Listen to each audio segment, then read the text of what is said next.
या दोघांमुळं भटक्या कुत्र्यापासून वाचला चिमुकल्याचा जीव। शेतावर कामाला असलेल्या वडिलांना डबा घेऊन आलेला तो घरी परतत असताना भटक्या कुत्र्यांनी त्याच्या अंगावर धाव घेतली। कुत्र्यांच्या भीतीने तो पळत सुटला, परंतु काही अंतरावर अखेर त्याला कुत्र्यांनी गाठलेच। घेराव घातलेल्या या 3-4 भटक्या कुत्र्यांच्या भीतीने तो ओरडू लागला।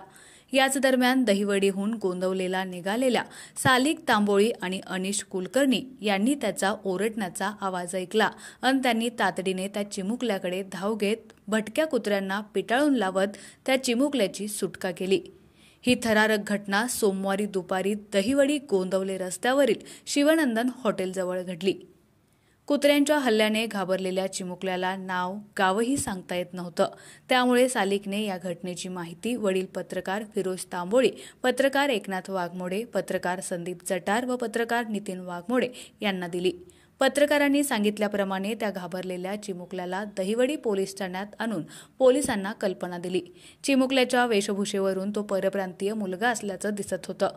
त्याच्या पालकांना शोधून काढणं आवश्यक असल्यानं स्थानिक व्यापारी लालासाहेब ढवाण यांनी पोलिसांना मदत करत दहिवडीमधील सर्व व्हॉट्सअप ग्रुपवर संबंधित मुलाच्या वर्णनानुसार त्याचा फोटो पाठवला।